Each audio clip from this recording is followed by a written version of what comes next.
Hey folks, Matt from artoftheimage.com. Got the G7X Mark I here. Recently reviewed the Mark II. Just did the unboxing for the Mark I because I'm going to compare it and see.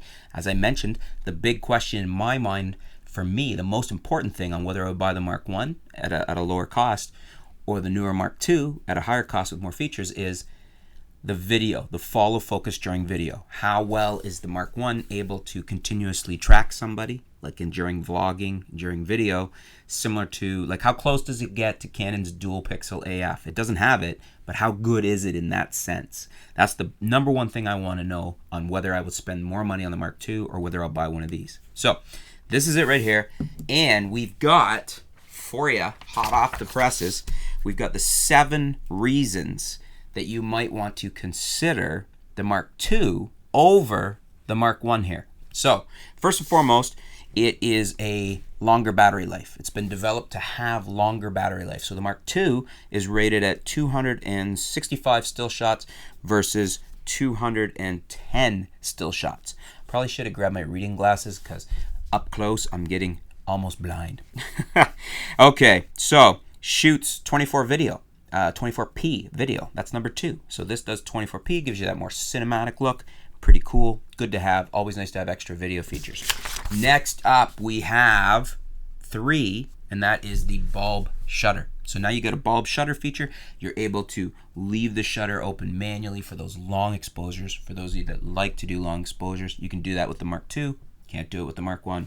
Number 4, faster JPEG shooting. We've gone from, what do we have here, 8.1 frames per second on the Mark II, and it used to be 6.5 frames per second on this guy here, the Mark I. Next up, we have a bigger buffer, bigger JPEG buffer. So this is number 5, and we have 32 now on the Mark II as a JPEG buffer. In other words, it'll shoot continuously 32 JPEGs before it hits the buffer and starts slowing down. It has to write to the card.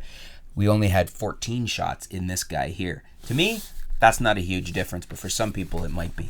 So that was number 5. Number 6, we have faster raw shooting. So this will shoot 8 frames per second, and it was only 1.2 frames per second on this guy. Sorry, I said this, didn't I? 8 frames per second on the Mark II, 1.2 frames per second on this guy.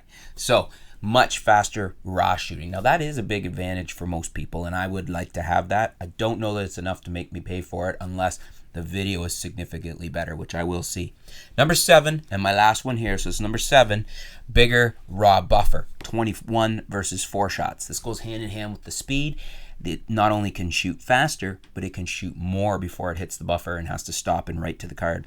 So that's my 7 reasons. What is that? 7 reasons why you might want the Mark II over this guy, the Mark I.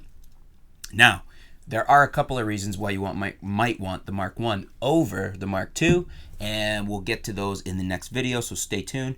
If I have forgotten anything, folks, if there's something you can think of beyond those 7, leave in the comments below. Let's discuss it. If you've owned both cameras, or if you looked at both cameras and something jumped out at you as another advantage that I didn't cover here in my 7, let us know in the comments below. Thanks for tuning in. Stay tuned. We'll be back soon here at artoftheimage.com.